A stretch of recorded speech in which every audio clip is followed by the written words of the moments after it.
চোরের দোষ নাই, গৃহস্থের দোষ। চোরায় চুরি করতে ঢুকছে, দেওয়াল বইনা এক চোরায় মারা গেল, আর এক চোরায় আদালতে মামলা দিছে বাড়িওয়ালার ফাঁসি চাই। কেন আমার সাথের চোরা মরলো কেন, দেওয়াল নরম করলো কেন? মহামান্য আদালত এমন মগা, মামলা আমলে নিয়ে ডাকছে বাড়িওয়ালারে, ডাইকা কয় তোর ফাঁসি হবে। কেন স্যার? কয় দুই চোরায় চুরি করতে ঢুকছে, এক চোরায় তোর দেওয়াল পরে মারা গেল, তুই দেওয়াল নরম করে উঠাইলি কেন?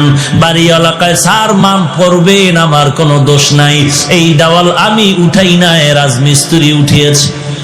মহামান্য আদালত কয় তুমিও খালাস। কই রাজমিস্ত্রির ডাক। স্যার বলে স্যার নাই, এক্ষুনি ফাঁসি। বলে কেন? কথা শুনেন, কি সমস্যা? বলে দেওয়াল নরম করে উঠাইলি কেন? বলে দেওয়াল উঠাইছি আমি, তবে নরম আমার কারণে হয় নাই, যেই যোগালি আমার এই সিমেন্ট মিলাই দিছে, পানি বেশি দিছে, নরম হয়ে গেছে, আমার কোনো দোষ নাই। মহামান্য আদালতকে তোরও মাফ করে দিলাম। ধর যোগালি কই, এই তুই পানি নরম করে বালু দিলি কেন? বলে স্যার আমার কোনো দোষ নাই, আমি বালতি দিয়া বালুর মধ্যে পানি ঢালতেছিলাম, হঠাৎ করে একটা হাতি জোরে চিৎকার দিয়া দৌড় মারছে, এই ভয়ের ঠেলায় বালতির পানি বেশি বেড়ে গেছে, হাতিওয়ালার দোষ। বল তুইও মাফ। হাতিওয়ালারে ডাক, হাতিওয়ালা তুই এই অন্যায় করলি কেন?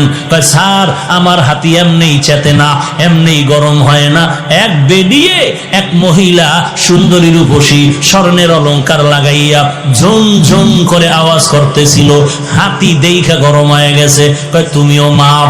মহিলার ঝুনঝুনালারে ডাক, মহিলা ডাকছে এই ম্যাডাম তোমার ফাঁসি হবে। বলেন কি ম্যাডামের ফাঁসি হবে? বলে হ্যাঁ। কেন? বলে তোমার ঝুনঝুন আওয়াজে হাতি গরম হইছে, চোরায় মারা গেছে। বলে আমার ঝুনঝুন আওয়াজ তো আমি বানাই নাই, এই দোষ সব স্বর্ণকারের। এই আওয়াজ কেন আমার দোষ? বানাইছে কে? স্বর্ণকার। তুমিও খালাস। স্বর্ণকার লাব্বাইক। কেন অস্ত্র বানাইলি এইভাবে আওয়াজ দেনেওয়ালা? স্বর্ণকার এবার তো কোনো দেয়ালে পেট থেকে গেল, এখন আর কোনো জবাব নাই। স্যার কিছু করার নাই, বানাইছি তো বানাইছি। বলে এখন তোর ফাঁসি হবে।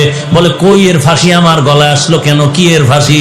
বলে পরে ফাঁসির পরে জানা যাবে, এখন ফাঁসি হবে। কোনো কথা নাই। কপাল বড় খারাপ, ফাঁসির মঞ্চে যখন স্বর্ণকারের নেওয়া হলো, ফাঁসির মঞ্চে যখন দাঁড়ায় গেল, ফাঁসির মঞ্চে গিয়ে দেখে মারাত্মক সমস্যা, ফাঁসির রশির সাথে গলা মিলে না, রশির ফাঁকা বড়, গলা চিকন।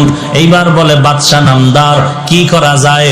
কয় এর গলার সাথে রশি মিলে না, কয় এডারে বাদ দিয়া এই দেশে খুঁজা দেখ যার গলা মোটা, এডারে ঢুকা। এইবার জল্লাদ খুঁজো, দেশের মধ্যে কারে পাও গলা মোটা, এডার ফাঁসি দাও। খুঁজতে খুঁজতে খুঁজতে খুঁজতে একজন গলা মোটা পাইলো, পীর সাহেবের খাদেম। এমন এক খাদেম পাইছে যে ফাঁসির রশির সাথে গলা খাপের খাপ, বাপরে বাপ মিলে গেছে। এমন মেলা মিললো। এইবার মরার আগে বলে কোনো দাবি আসেনি? এইবার খাদেম কয় হ্যাঁ আছে।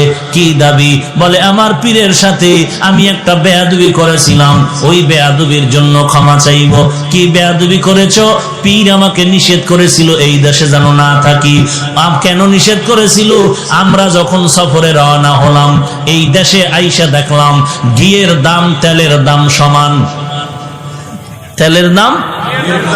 আমি বললাম হযরত আমার শরীর হয় না, এত গোশত খাই, জনমের মতো খাই, এরপরও শরীর বাড়ে না।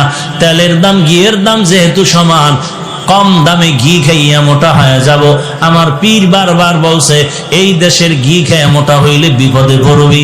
কেন এত দামি ঘি কেন কম দামে পাইলে খাবো না? পীর বলছিল সাবধান, যেই দেশে তেলের দাম ঘিয়ের দাম সমান, ওই দেশে কোনো ইনসাফ নাই। যেই দেশে নারী আর পুরুষের দাম সমান, ও দেশে ইনসাফ নাই। যেই দেশে শিক্ষিত শিক্ষিতের মান সমান, দেশে ইনসাফ নাই। পীরের কথা আমি মানি নাই। আমি পীরেরে বললাম হুজুর যত বয়ান দেন ঘি না খাইলে কলিজা ঠান্ডা হবে।